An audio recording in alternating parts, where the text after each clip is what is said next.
ഏതായാലും ഞാൻ എൻ്റെ കാര്യങ്ങൾ പറഞ്ഞേക്കാം, മറ്റുള്ളവർ വെയിറ്റ് ചെയ്യേണ്ട ആവശ്യമില്ല. അത് ലൈവ് ഇവിടെ കിടക്കുമല്ലോ, നമ്മളെ FB-യിൽ തന്നെ ഉണ്ടാവും, അവർക്ക് അത് കേൾക്കാനും കഴിയും. അപ്പോൾ പ്രിയ സുഹൃത്തുക്കളെ, നാളെ ഒക്ടോബർ 2, നാളെ പലർക്കും തന്നെ ഫലസ്തീൻ പൊട്ടി ഒലിക്കുന്ന ദിവസമാണ് നാളെ. മറ്റ് ചില ആൾക്കാർക്ക് അത് ആ ഐക്യദാർഢ്യം ഒട്ടും സഹിക്കാനും കഴിയുന്നില്ല. വല്ലാത്തൊരവസ്ഥയാണ് കേരളത്തിൽ ഇപ്പോൾ നടന്നുകൊണ്ടിരിക്കുന്നത്. നാളെ ഐക്യദാർഢ്യം ചെയ്യുന്ന വിഭാഗത്തിൽ നോക്കി കുരു പൊട്ടുന്നൊരു വിഭാഗം അപ്പുറത്തുണ്ട്. അതിൽ എൻ്റെ സ്വാതന്ത്ര്യതയും പെട്ടു എന്നാണ് ഞാൻ മനസ്സിലാക്കുന്നത്. അപ്പോൾ പറഞ്ഞു വരുന്നത്, നാളത്തെ ഒരു ഐക്യദാർഢ്യത്തിൻ്റെ ഉള്ളും പുറവും നമ്മൾ മനസ്സിലാക്കണം. ഫലസ്തീൻ ഇന്നും ഇന്നലെ ഉണ്ടായതൊന്നുമല്ല. ആ രാജ്യം, അവിടെയുള്ള ജനങ്ങൾ കാലങ്ങളെന്നോ ആ ഭൂമി ജനവാസയോഗ്യമാണെന്ന് മനസ്സിലാക്കിയ നാൾ മുതലേ അവിടെ ഉണ്ട്. ഒരു സംശയമില്ല അക്കാര്യത്തിൽ. അതുപോലെ തന്നെ ഇസ്രായേൽ എന്ന ഭൂമി അവിടെ ഉണ്ട്. പക്ഷേ ഇസ്രായേലിലേക്ക് വന്ന യഹൂദർ അല്ലെങ്കിൽ ആ മനുഷ്യർ അവരെ കൊണ്ട് ഇറക്കുമതി ചെയ്തതാണ്. രണ്ട് തമ്മിൽ മാറ്റമുണ്ട്, അതാണ് പറഞ്ഞു വരുന്നത്. അത് രണ്ട് മാറ്റമുണ്ട്. അപ്പം നാളെ CPM കന്യാകുമാരി മുതൽ കാസർഗോഡ് വരെയുള്ള ഭാഗം നാളെ ഫലസ്തീൻ ഐക്യദാർഢ്യം നടത്തുന്നുണ്ട്. നല്ല കാര്യം. അത് എന്തിൻ്റെ മറവിലാണെന്നൊക്കെ നമുക്ക് മനസ്സിലാക്കാൻ കഴിയും, എന്തിനാണ് ഉദ്ദേശം എന്നുള്ളത് മനസ്സിലാക്കാൻ കഴിയും. പക്ഷേ അതിനകത്ത് നന്മയുണ്ടെങ്കിൽ തീർച്ചയായിട്ടും നന്മ തന്നെയാണ്, അത് സ്വീകരിക്കുന്നു.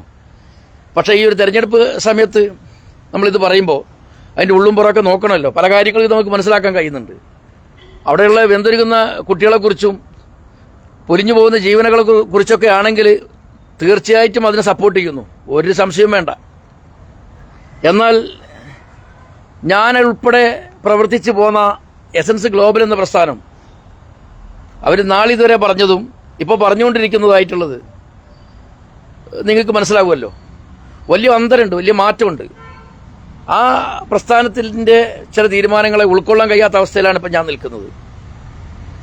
എന്ന് പറഞ്ഞാൽ, ഇപ്പോൾ കഴിഞ്ഞ ദിവസങ്ങളിലായിട്ട് അഭിലാഷും ടോമിയും കൂടെ ഇസ്രായേലും പലസ്തീനും വിഷയത്തെക്കുറിച്ചിട്ട് ഇന്ത്യയിലൊന്നും ഒതുങ്ങാത്ത മറ്റൊരു സ്ഥലത്ത് കൊണ്ടുവച്ച് നടത്തി. ആവശ്യം മറ്റൊന്നുമല്ല, അത് ജനശ്രദ്ധ അവിടെ ആവശ്യമായി വരികയാണ്. മൊത്തം ജനങ്ങളുടെ ശ്രദ്ധ അതിലേക്ക് കൊണ്ടുവരിക എന്നുള്ളതിൻ്റെ ഭാഗമായിട്ട് തന്നെയാണ് അത്ര ദൂരം കൊണ്ടുവച്ച് നടത്തിയത്. കേരളത്തിലെ കഞ്ഞാകുഞ്ഞാ പരിപാടി എന്ന നിലക്ക് അതിന് വേണ്ടത്ര വില കിട്ടിയിട്ടില്ലെങ്കിൽ ഖേദകരമായിരിക്കും എന്ന അവസ്ഥ എത്തിയതുകൊണ്ട് തന്നെയാണ് അത്ര ദൂരം കൊണ്ട് പറയിപ്പിച്ചത്. പക്ഷേ അഭിലാഷ് വളരെ കൃത്യമായി കാര്യങ്ങൾ സംസാരിച്ചിട്ടുണ്ട്. എന്തെന്നറിയില്ല, ഈ അടുത്ത കാലത്തൊക്കെ ഏതാണ്ട് RSSും നേരത്തെ ഞാൻ പറഞ്ഞ സ്വതന്ത്രചിന്താ സംവിധാനമൊക്കെ ഒരേ രീതിയിൽ തന്നെയാണ് കാര്യങ്ങൾ സംസാരിക്കുന്നത്. മുഴുവൻ സംശയമില്ല, ഒരു സംശയമില്ല, ആ രീതിയിലേക്ക് ആയി കഴിഞ്ഞിട്ടുണ്ട്. നമുക്ക് മനസ്സിലാക്കാൻ കഴിയുന്നുണ്ട് ഇതെങ്ങനെയാണ് പോകുന്നത് എന്നുള്ളതും എന്താണ് നിലപാടെന്നുള്ളതും ഒക്കെ പലതും മനസ്സിലാക്കാൻ കഴിയുന്നുണ്ട്. CPMൻ്റെ മുമ്പിൽ RSS ഒരു മുഖ്യ ശത്രു തന്നെയാണ്, അതിൽ സംശയമൊന്നുമില്ല. എന്നാൽ കോൺഗ്രസ് അത്രയില്ല. എന്നാൽ നേരെ തിരിച്ച് എസൻസ് എന്ന ഈ സ്വതന്ത്രചിന്താ സംവിധാനത്തിൻ്റെ മുമ്പിൽ കമ്മ്യൂണിസ്റ്റ് പാർട്ടിയും ഇസ്ലാമും മാത്രമേ ശത്രുക്കളുള്ളൂ. കമ്മ്യൂണിസ്റ്റ് പാർട്ടിയും ഇസ്ലാമും മാത്രമേ ശത്രുക്കളുള്ളൂ. ഒരു സംശയം വേണ്ട നിങ്ങൾക്ക് അക്കാര്യത്തിൽ.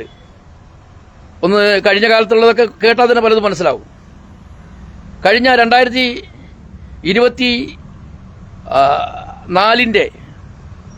പ്രോഗ്രാം കോഴിക്കോട് നടക്കുമ്പോൾ ഞാൻ അവിടെയുള്ള ഹാളിൽ പലതവണ ശരിക്കും ചുറ്റി സഞ്ചരിച്ചപ്പോൾ, രാവിലെ മുതൽ വൈകുന്നേരം വരെ ഇരുന്ന് സഞ്ചരിച്ചപ്പോൾ എനിക്ക് മനസ്സിലാക്കാൻ കഴിഞ്ഞൊരു കാര്യം, ഒരു പ്രത്യേക രാഷ്ട്രീയ പാർട്ടിയുടെ ജനങ്ങൾ അവിടെ സ്വതന്ത്രചിന്തമായിട്ട് പുലബന്ധം പോലും ഇല്ലാത്ത തീർത്തും മതവിശ്വാസികളായ ഒരു വിഭാഗം വല്ലാതെ തമ്പടിച്ചിട്ടുണ്ട്. മനസ്സിലാക്കേണ്ട കാര്യങ്ങളൊക്കെ വലിയ രീതിയിൽ തമ്പടിച്ചിട്ടുണ്ട്. ആരുടെ ആഹ്വാനപ്രകാരം വന്നു എന്ന് പോലും എനിക്ക് അറിഞ്ഞൂടാ. ഇനിയും ഇതേ ലെവലിലേക്ക് പോകുന്നുണ്ട്. അപ്പോൾ പറഞ്ഞു വരുന്നത്, ഫലസ്തീൻ ജനങ്ങളെ ഹമാസ് എന്ന വിഭാഗം അവിടെ ഉള്ളതുകൊണ്ട് അവർ മനുഷ്യരല്ലാതാവുന്നില്ല. ഹമാസ് ചെയ്യുന്ന ക്രൂരത തന്നെയാണ്. പറയുമ്പോൾ രണ്ടും പറയാൻ പഠിക്കണം. ഹമാസ് എന്നാൽ ഭീകര സംഘടനയാണ്, അത് പണമില്ലാത്ത ഭീകര സംഘടനയാണ്. എന്നാൽ ഇസ്രായേൽ എന്നാൽ അതിഭീകര സംഘടനയാണ്, ക്രൂരമായ രീതിയിലാണ് മുന്നോട്ട് പോകുന്നത്. അവർ പണമുള്ള വിഭാഗമാണ്. രണ്ടിനെയും ഇങ്ങനെ പറഞ്ഞുകൊണ്ടേ മുന്നോട്ട് പോകാൻ കഴിയുള്ളൂ. അത് സ്വതന്ത്ര ഇന്ത്യ ഭാഗത്ത് നിന്ന് ഇങ്ങോട്ട് കാണുമ്പോഴും CPM-ന്റെ ഭാഗത്ത് നിന്ന് അങ്ങോട്ട് കാണുമ്പോഴും ഇത് രണ്ടും ഇങ്ങനെ പറയാനേ നമുക്ക് കഴിയുള്ളൂ. മനസ്സിലായില്ലേ? വെന്തുരുകി തീരുന്ന, ഇല്ലാതാവുന്ന, പടഞ്ഞു വീഴുന്ന ഫലസ്തീനിലെ ജനങ്ങൾ, കുട്ടികൾ, സ്ത്രീകൾ, ഗർഭിണികൾ, രോഗികൾ, ഇവരെയൊക്കെ തഴഞ്ഞുകൊണ്ട് എങ്ങനെയാണ് ഈ സ്വതന്ത്ര ഇന്ത്യ സംവിധാനത്തിന് ഇത്ര അടച്ച് ഈ ഇസ്രായേലിന് വേണ്ടി ഇങ്ങനെ സപ്പോർട്ട് ചെയ്യാൻ കഴിയുന്നത്? എന്തുകൊണ്ട് കഴിയുന്നു? ഇസ്രായേലിന് എങ്ങനെ സപ്പോർട്ട് ചെയ്യാൻ കഴിയും? അവരെന്ന് വന്നു, എങ്ങനെ വന്നു? കൊടും ക്രൂരത അനുഭവിച്ച്, പീഡനം അനുഭവിച്ച് തന്നെയാണ് അവർ വന്നത്. അവരുടെ ബുദ്ധി കൊണ്ട് തന്നെയാണ് അവർ രക്ഷപ്പെട്ട് വരുന്നത്. അവർക്ക് പീഡനം ഫലസ്തീൻ ഭാഗത്തുനിന്ന്, ഹമാസിന്റെ ഭാഗത്തുനിന്ന് ഉണ്ടായിരുന്നു. ഹമാസ് അല്ല ഫലസ്തീൻ. അത് മനസ്സിലാക്കാൻ എന്തേ ഇത്ര വൈകി പോകുന്നതെന്ന് എനിക്ക് അറിഞ്ഞൂടാ. ഹമാസ് അല്ല ഫലസ്തീൻ.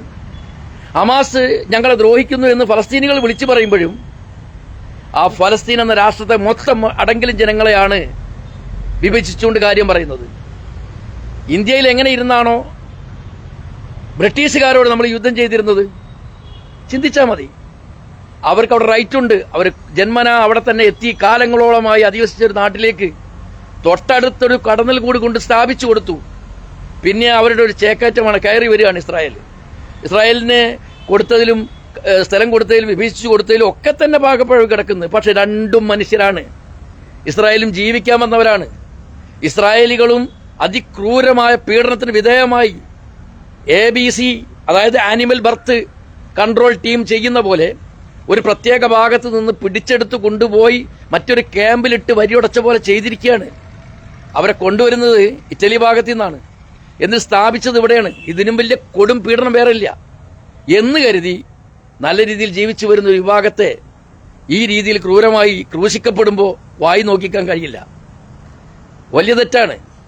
അപ്പൊ നമ്മൾ ഈ അടുത്ത കാലത്ത് സ്വതന്ത്ര ഇന്ത്യ വേറെ രീതിയിലേക്ക് പോകുന്നു എന്ന് ഞാൻ പറയാൻ കാരണം, വായി തുറന്നാൽ കമ്മ്യൂണിസ്റ്റ് പാർട്ടി ശരിയല്ല എന്ന് പറയാൻ, വായി തുറന്നിട്ടുണ്ട് ഇസ്ലാം ശരിയല്ല എന്ന് പറയാൻ, വായി തുറന്നിട്ടുണ്ടെങ്കിൽ എങ്ങനെയാണോ ജാതി മേളാലന്മാരുടെ ഡയലോഗ് എന്ന പോലെ പറയാൻ, എന്തേ ഇങ്ങനെ ആയിത്തീരുന്നത് മനസ്സിലാകുന്നില്ല. ഞാൻ കേൾക്കുന്ന, ഞാൻ ആഗ്രഹിക്കുന്നത് ഇങ്ങനെയല്ല. കാര്യങ്ങളെ വസ്തുനിഷ്ഠമായി പഠിച്ചു പറയണം എന്നുള്ളതാണ് ശരി. അതിന് പലപ്പോഴും നമുക്ക് എന്തൊക്കെയോ മറിയുണ്ട്. എന്തുകൊണ്ട് ഇങ്ങനെ ആവുന്നത് എനിക്ക് മനസ്സിലാക്കാൻ കഴിയുന്നില്ല. ആരാണ് ഇതിന്റെ പിന്നിലെന്ന് മനസ്സിലാക്കാൻ കഴിയുന്നില്ല. എന്തുദ്ദേശത്തിലാണ് ഇത്രമാത്രം താല്പര്യം എടുത്തുകൊണ്ട് പറയുന്നത് എനിക്ക് മനസ്സിലാക്കാൻ കഴിയുന്നില്ല. നമ്മളൊക്കെ ആഗ്രഹിച്ച, ഒട്ടനവധി സ്വതന്ത്ര ഇന്ത്യക്കാർ ആഗ്രഹിച്ച ഒരു രീതി ഉണ്ടായിരുന്നു. നമുക്ക് പറയാൻ ഒരുപാട് കാര്യങ്ങളുണ്ട്. ശാസ്ത്രബോധം, മതബോധം, മതത്തിലെ ഉടായിപ്പുകൾ, സുഡോ സയൻസുകൾ എല്ലാം പറയേണ്ടത് തന്നെയാണ്. പക്ഷേ മിക്കപ്പോഴും വല്ലാത്തൊരവസ്ഥയിലേക്ക്. കഴിഞ്ഞ തവണ ലിറ്റ്മസ് തന്നെ ഒരു മുഖാമുഖം വെച്ചത്, ആസാദിനെ പോലുള്ളവരെ വെച്ച് ചെയ്തതൊക്കെ വലിയ അപാകത നടത്തിയത്, വലിയ അപാകത. ഏതാണ്ട് ഒരു മണിക്കൂറിലേറെ സംസാരിച്ച വിഷയത്തിൽ 3 പേരും ഒരു ഭാഗത്തേക്കും ആസാദ് മാത്രം മറ്റൊരു ഭാഗത്തേക്കും സംസാരിക്കേണ്ട ഗതികേട് വരിക എന്ന് പറഞ്ഞാൽ ഒരു സംഘടന എത്രമാത്രം ആഭാസമായി തീർന്നു. എവിടെയാണ് അതിനൊരു ഒരു മിഡിൽ, ഒരു മധ്യസ്ഥ സ്വഭാവം സ്വീകരിച്ചത്? ആരാ ചെയ്തത്? അതിന് മോഡറേറ്റർ പോലും എന്താ ചെയ്തത്? അപ്പോൾ സ്ഥിതി ഇങ്ങനെയൊക്കെയാണ് മുന്നോട്ട് പോകുന്നത് എന്ന് ഞാൻ നിങ്ങളെ ധരിപ്പിക്കുകയാണ്. കൈവിട്ട കളിയാണ് നടന്നുകൊണ്ടിരിക്കുന്നത്. സ്വതന്ത്ര ഇന്ത്യ സെമിനാറുകൾ എന്ന് പറഞ്ഞാണ് വിളിച്ചു കൂട്ടുന്നത്. പറയുന്നതൊക്കെ മറ്റൊരു രീതിയിലേക്കാണ്. ഇന്നേ വരെ ഒരു തുള്ളി കണ്ണീര് പൊഴിക്കുന്ന ഒരു കാര്യം ഫലസ്തീനിലാക്കേണ്ട ജനങ്ങൾ മരിച്ചു വീണപ്പോൾ പറയുന്നില്ല. എന്നാൽ കണ്ണീരൊഴുക്കിയതും ഇസ്രായേലിലെ പണമുള്ളവന്റെ. ഇസ്രായേലിൽ ബങ്കറുകളുണ്ട്, മരുന്നുണ്ട്, ശുശ്രൂഷയുണ്ട്, ഹോസ്പിറ്റലുണ്ട്, എല്ലാം ഉണ്ട്. ഫലസ്തീനിൽ അതില്ല. വെറും ഹമാസ് എന്ന ഒരു ഭീകര സംഘടനയുടെ പേര് പറഞ്ഞുകൊണ്ട് ആ ക്രൂരന്മാർ ചെയ്തു കൂട്ടിയതിന്റെ കാരണത്താൽ നിരപരാധികളെ കൊല്ലുന്നു. ഇതാ ഞാൻ പറഞ്ഞു വരുന്നത്. ഹമാസിനെ പിടിക്കപ്പെടേണ്ടത് തന്നെയാണ്. പക്ഷെ അവിടെ ഇല്ലാതാവുന്ന, പൊലിഞ്ഞു പോകുന്ന ജീവനുകളെക്കുറിച്ച് അല്പം പോലും ദയയില്ലാത്ത അവസ്ഥയിലേക്ക് ഇത്രമാത്രം ഇസ്രായേലിന് വേണ്ടി വാദിക്കേണ്ട ഗതികേടുണ്ടാവുക എന്ന് പറഞ്ഞാൽ എത്ര ക്രൂരമാണ് നിങ്ങൾ ചെയ്യുന്നത്. മനസ്സിലാവുന്നുണ്ടോ? അപ്പൊ ഇനിയെങ്കിലും ഇതൊക്കെ ഒന്ന് മനസ്സിലാക്കണം. ഞാൻ നേരത്തെ പറഞ്ഞല്ലോ, സ്വഭാവം പാടെ മാറുന്നുണ്ട്. ഒരു RSS സംവിധാനത്തിലേക്ക് തന്നെ പലപ്പോഴും സ്വതന്ത്ര ഇന്ത്യ സംവിധാനം മാറുന്നതായിട്ട് എനിക്ക് തോന്നിയിട്ടുണ്ട്. അവർക്ക് RSSന്റെ അവസ്ഥ എന്താണ്? ഇസ്ലാമിനെ പറയുക, ഇസ്ലാമിനെ അടിച്ചമർത്തുക, കമ്മ്യൂണിസ്റ്റ് പാർട്ടിയെ അടിച്ചമർത്തുക, CPM-നെതിരെ പ്രവർത്തിക്കുക, എല്ലാം പോട്ടെ. ഈ അടുത്ത കാലത്തൊരു വേടൻ, നല്ലൊരു റാപ്പ് സിംഗർ, അദ്ദേഹത്തിനെതിരായിട്ട് പോലും സ്വതന്ത്ര ഇന്ത്യ സംവിധാനത്തിൽ ഇത്രമേറെ മ്ലേച്ഛമായി മോശമായി സംസാരിക്കേണ്ട ഗതികേട് വന്നിട്ടുണ്ടെങ്കിൽ എത്രമാത്രം ജാതീയത ഉള്ളിൽ നിറഞ്ഞുകൂടിയിട്ടുണ്ട് സ്വതന്ത്ര ഇന്ത്യ സംവിധാനത്തിൽ. ഒരിറ്റ് പോലും അവർ സമ്മതിക്കുന്നില്ല. വേടൻ ഒരിക്കലും ശരിയല്ല എന്ന് RSS എങ്ങനെ പറഞ്ഞു, അതുപോലെ സ്വതന്ത്ര ഇന്ത്യ സംവിധാനം പറഞ്ഞു തുടങ്ങി. മനസ്സിലാക്കുന്നുണ്ടല്ലോ. എവിടെയാണ് സുഹൃത്തുക്കളെ സ്വതന്ത്ര ഇന്ത്യ കിടക്കുന്നത്? എവിടെയാണുള്ളത്? നിങ്ങൾ എവിടെയാണ് ഉണ്ടായത്? അവൻ 2 പാട്ട് പാടി ആ വരികളിൽ മാന്യമായ രീതിയിൽ ചില കാര്യങ്ങളെ, കഴിഞ്ഞ കാലത്ത് അനുഭവിച്ച പീഡന കഥകളെ ഭംഗിയായി പാടിയപ്പോഴത്തേക്ക് എത്രമാത്രം കുരുപൊട്ടുന്ന രീതി. പേര് സ്വതന്ത്ര ഇന്ത്യ എന്നാണെങ്കിലും ലേബിളൊക്കെ മാറിയിട്ടുണ്ട്. സംഭവം നമ്മളെ കയ്യിൽ നിന്ന് പോയിട്ടുണ്ട്. ഇത് പറയാതിരിക്കാൻ ഇനി കഴിയില്ല, പറഞ്ഞേ മുന്നോട്ട് പോകാൻ കഴിയുള്ളൂ. അപ്പോൾ അതുകൊണ്ട് ഞാൻ തീർത്തും പറയുന്നു, ഈ പ്രാവശ്യം എസൻസ് ഗ്ലോബലിൻ്റെ വരുന്ന ഈ ഒരു 2025 ഒക്ടോബർ 19 എറണാകുളത്ത് വെച്ച് നടക്കുന്ന പ്രോഗ്രാമിലേക്ക് ഞാൻ പോകുന്നില്ല. ഞാൻ ബഹിഷ്കരിച്ചിരിക്കുന്നു. കാരണം ലെവല് മാറി, പച്ചക്ക് പറഞ്ഞാൽ മാറി. പലര് പറഞ്ഞിട്ടും കേൾക്കാത്ത രീതിയിലേക്ക് പോകുന്നുണ്ട്. എന്താണോ RSS അതേ ലെവലിലേക്ക് തന്നെ ഇവിടുത്തെ സ്വതന്ത്ര ഇന്ത്യ സംവിധാനമായുള്ള എസൻസ് ഗ്ലോബൽ മാറിക്കഴിഞ്ഞു. ഒട്ടും സംശയം വേണ്ട. ഈ കഴിഞ്ഞ 5-8 വർഷമായിട്ട് ഞാൻ നിരീക്ഷിക്കുന്നുണ്ട്, പഠിക്കുന്നുണ്ട്, ഉൾക്കൊണ്ടിട്ടുണ്ട്. അതിൻ്റെ ഒരൊറ്റ വെളിച്ചത്തിലാണ് ഞാൻ ഈ പറയുന്നത്. അനുഭവത്തിൽ നിന്നാണ് പറയുന്നത്. വഴിവിട്ട കളിയാണ്. ആട്ടിപ്പിടിച്ച് തെളിച്ച് യുക്തി ഇന്ത്യകരെയും സ്വതന്ത്ര ഇന്ത്യകരെയും സയൻസ് എല്ലാം പറഞ്ഞാൽ കയറ്റുന്നുണ്ടെങ്കിലും സ്ഥിതി മറ്റൊരു രീതിയിലേക്ക് പോകുന്നുണ്ട്. കീഴടങ്ങാൻ ഒരു ഇഞ്ച് പോലും തയ്യാറല്ല. പലപ്പോഴായിട്ട് സുഖിപ്പിക്കുന്നതിന് വേണ്ടി ചില ഹിന്ദുത്വ വിരുദ്ധ കാര്യ തീരുമാനങ്ങൾ പറയെങ്കിലും അടിസ്ഥാനപരമായിട്ട് ആർക്കോ വേണ്ടി തിളക്കുന്ന ഒരു സാമ്പാർ തന്നെയാണ് അവർ. ആ വിഭാഗത്തെ മനസ്സിലാക്കിയ സ്ഥിതിക്ക് ഇനി എനിക്ക് യോജിച്ചു പോകാൻ കഴിയുന്നില്ല. തീർച്ചയായിട്ടും വിട്ടു നിൽക്കേണ്ട ഗതികളിലേക്ക് വന്നു കഴിഞ്ഞു. ഇതാണ് വാസ്തവം. അതിന് ശരി അടിപടലം മനസ്സിലാക്കി കഴിഞ്ഞു. ജനങ്ങൾക്ക് വേണ്ടി, മരിച്ചു വീഴുന്നവർക്ക് വേണ്ടി ഇരുകൂട്ടരെയും ഒരിക്കലും ഇസ്രായേലിലെ മരിച്ചു വീഴുന്ന ജനങ്ങളെയോ കുട്ടികളെയോ ഉപേക്ഷിച്ചുകൊണ്ടല്ല ഞാൻ പറയുന്നത്. ഇസ്രായേൽ പണമുള്ള ഭീകരനും ഹമാസ് പണമില്ലാത്ത ഭീകരനുമാണ്. ഹമാസിനെ സഹായിക്കാൻ വേണ്ടി ഒരുപാട് മതജിഹാദികൾ പുറത്തു നിന്ന് കൈയടിക്കുന്നുണ്ട്, പണം കൊടുക്കുന്നുണ്ട്, പീഡനം അനുഭവിക്കുന്നുണ്ട്. സംശയം വീണ്ടും അരങ്ങേറുന്നുണ്ട്. എന്താ സംശയം? ഹമാസിന്റെ സൃഷ്ടി ആര് എന്നിടത്തേക്ക് പോകുന്നിടത്ത് ലോകം നിൽക്കുമ്പോൾ, ഹമാസിന്റെ സൃഷ്ടി ആരാണെന്നുള്ളത് സംശയം നിലനിൽക്കുമ്പോൾ എത്ര മനോഹരമായിട്ടാണ് ഹമാസിന് വേണ്ടി ഹമാസിനെ ക്രൂരന്മാരാക്കി ചിത്രീകരിച്ചുകൊണ്ടിരിക്കുന്നത്. കാരണം കളി ബുദ്ധിയും പണമുള്ളവന്റെ കയ്യിലാണ്. ഹമാസിന് അത്രയും പാരച്യൂട്ടുകൾ കൊടുത്തതാര്? ഹമാസിന് അത്രയും വെടിക്കോപ്പുകൾ കൊടുത്തതാര്? ഹമാസിനെ സൃഷ്ടിച്ചതാര്? IS-നെ സൃഷ്ടിച്ചതാര്? ഈ ചോദ്യങ്ങളൊക്കെ അവിടെ നിൽക്കുന്നുണ്ട്. നഷ്ടപ്പെട്ടു പോയവരിൽ നിന്ന് ഇത്രയും പേരെ വിട്ടുകൊടുത്ത് ഫലസ്തീന്റെ കയ്യിലുള്ളവരെ ആവശ്യപ്പെട്ടപ്പോൾ, ഹമാസിന്റെ കയ്യിലുള്ളവർ ആവശ്യപ്പെട്ടപ്പോൾ തുച്ഛമായത് തിരിച്ചു കിട്ടുകയും ഇസ്രായേലിന്റെ കയ്യിലുള്ളത് ഏറെക്കുറെ വിട്ടുകൊടുക്കുകയും ചെയ്യുമ്പോൾ ഇനിയും കളി നിസാരപ്പെട്ട 19 പേർക്ക് വേണ്ടി ഒരു നഗരം തന്നെ തുടച്ചു നീക്കുന്നു എന്ന് പറയുമ്പോൾ കളി ആരുടെ കയ്യിലാണ്? സംശയിച്ചേ മുന്നോട്ട് പോകാൻ കഴിയുള്ളൂ. കാരണം ലോകം മൊത്തം കയ്യിലാക്കിയ ഒരു വിഭാഗത്തിനോടാണ് കളിക്കുന്നത്.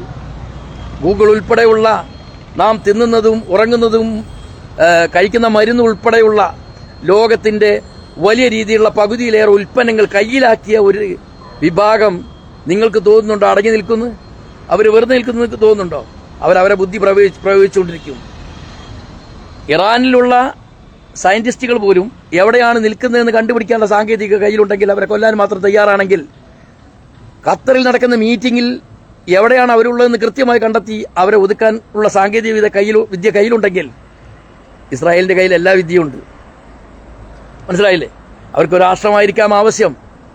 ഇവിടെ ഹമാസ് മതത്തിന്റെ പേരിൽ തന്നെയാണ് ഈ ക്രൂരത ഒപ്പിക്കുന്നത്. കാരണം ഖുർആനിൽ എഴുതിയ വരി തന്നെയാണ് ഇപ്പോഴുള്ളത്. ക്രിസ്ത്യാനിയെയും ജൂതനെയും കണ്ടെടുത്ത് വെച്ച് കൊല്ലുക എന്ന ആ ഒരു വരി തന്നെയാണ് കിടക്കുന്നത്.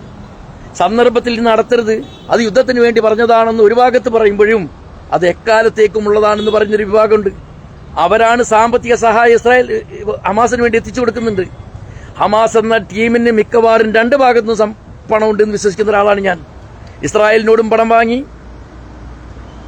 ഇവിടുത്തെ മതസ്നേഹികളോടും പണം വാങ്ങി വളരെ സുഭിക്ഷമായി ജീവിക്കുന്നു എന്ന് ചിന്തിക്കാൻ അല്പം ഭക്ഷണം കഴിച്ചാൽ മതി, വേറൊന്നും വേണ്ട. അത് നല്ല ആഹാരമായിരിക്കണമെന്നേ ഉള്ളൂ.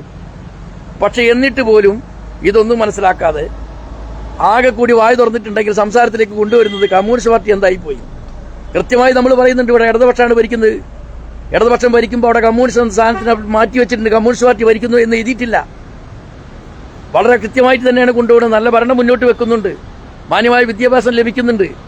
ഇതൊക്കെ ചെയ്തു വരുമ്പോഴും ഇവിടെ കോൺഗ്രസ് ഉണ്ട്, ലീഗ് ഉണ്ട്, അതുപോലെ നൂറുകണക്കിന് പാർട്ടികളുടെ ഒരു കേരളത്തിൽ വെച്ച് CPM-നെ മാത്രം അവിടെ ടാർഗറ്റ് ചെയ്ത് കൈകാര്യം ചെയ്ത് ഒതുക്കാൻ വേണ്ടി ഇത്രമാത്രം മീറ്റുകൾ വിളിച്ചു ചേർത്തിട്ടുണ്ടെങ്കിൽ നിങ്ങൾക്ക് വ്യക്തമായ അജണ്ട ഇല്ലേ?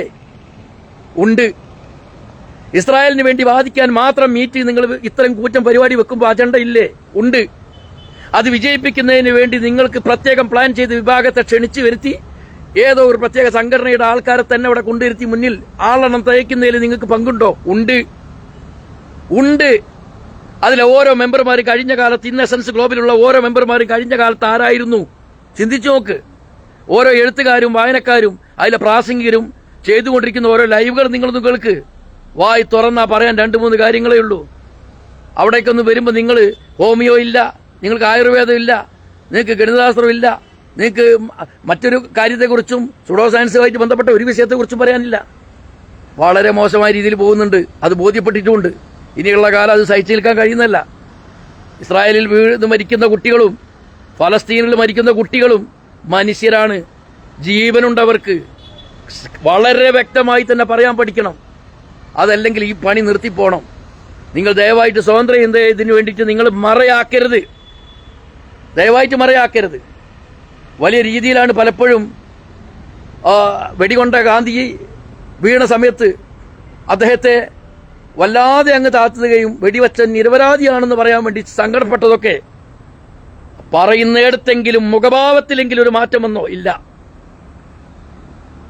വളരെ കാര്യമായിട്ട് തന്നെയാണ് ഈ വിഷയം പറയുന്നത്. വരും നാളുകളിൽ ഇത് ചർച്ചയ്ക്ക് വരും, ഒരു സംശയം വേണ്ട. അങ്ങനെ ഒരു ചർച്ച വരികയും വേണം. എന്തായാലും ഞാൻ എൻ്റെ ലൈവ് ഇവിടെ ക്ലോസ് ചെയ്യുകയാണ്. ഈ വരുന്ന ഇത്തരത്തിലുള്ള നീതിപരമല്ലാത്ത രീതിയിലുള്ള ഒട്ടും ഉൾക്കൊണ്ട് മുന്നോട്ട് പോകാൻ കഴിയാത്തൊരവസ്ഥയിലേക്ക് എത്തിയതുകൊണ്ട് തന്നെ കഴിഞ്ഞ തവണത്തെ വിവിധ പ്രോഗ്രാമുകൾ കണ്ട് അവസാന ഘട്ടമെന്നോണം വിലയിരുത്തിയ ശേഷം കഴിഞ്ഞ 2 വർഷമായി ഇസ്രായേൽ എന്ത് ചെയ്തു, ഫലസ്തീൻ എന്ത് ചെയ്തു എന്നുള്ളത് പഠിച്ച ശേഷം വ്യക്തമായ തീരുമാനത്തിലേക്ക് വരുമ്പോൾ ഈ അവസാനം നടന്ന ടോമി സെബാസ്റ്റ്യനും അതുപോലെ തന്നെ അഭിലാഷം നടന്ന പ്രോഗ്രാമുകൾ കൂടി കട്ടക്ക് തീർന്നു. കാരണം എല്ലാം പഠിപ്പിച്ച് വിട്ട ഒരു സംഭവം തന്നെയായിരുന്നു ടോമിയോട് പറയാൻ നിർദ്ദേശിച്ച കാര്യങ്ങൾ തന്നെയാണ് ടോമി അവിടെ ചെന്ന് പറഞ്ഞത്. ആർക്ക് വേണ്ടി എന്നറിഞ്ഞൂടാ. പ്രിയ സുഹൃത്തുക്കളെ, അതുകൊണ്ട് തന്നെ ഈ ഒരു ഒക്ടോബർ 19 നടക്കുന്ന എറണാകുളത്ത് വെച്ച് നടക്കുന്ന പ്രോഗ്രാമിൽ നിന്ന് ഞാൻ വിട്ടുനിൽക്കുന്നു. ഇപ്പോൾ ഇന്നലെയും ഇവിടെ സുഹൃത്തുക്കൾ വന്നിട്ടുണ്ട്. നമ്മൾ എങ്ങനെ പോകും, നമ്മൾ എന്താ ചെയ്യേണ്ടത്, എങ്ങനെയാണ് പോകേണ്ടതെന്ന് ചോദിച്ചിട്ടായിരുന്നു. കോളുകളുണ്ട്. ഇതിൻ്റെ വിവിധ ഗ്രൂപ്പുകളിൽ എന്നെ ക്ഷണിച്ചുകൊണ്ടുള്ള സാധനങ്ങൾ വരുന്നുണ്ട്. വിവിധ ക്യാപ്റ്റന്മാരുടെ ഭാഗത്തുനിന്ന് തീർച്ചയായിട്ടും പങ്കെടുക്കണമെന്ന് പറഞ്ഞുകൊണ്ടുള്ള മെസ്സേജുകൾ വന്നിട്ടുണ്ട്. ഇതൊക്കെ ഇരിക്കെ തന്നെയാണ് ഞാൻ പറയുന്നത്, എന്നെ പ്രതീക്ഷിക്കേണ്ട. ആ അധ്യായം മറന്നേക്കുക. ഓക്കെ. ഇതുവരെ എൻ്റെ ലൈവ് കേട്ടിരുന്ന എൻ്റെ പ്രിയ സുഹൃത്തുക്കൾക്ക് നന്ദി രേഖപ്പെടുത്തുന്നു. നമസ്കാരം.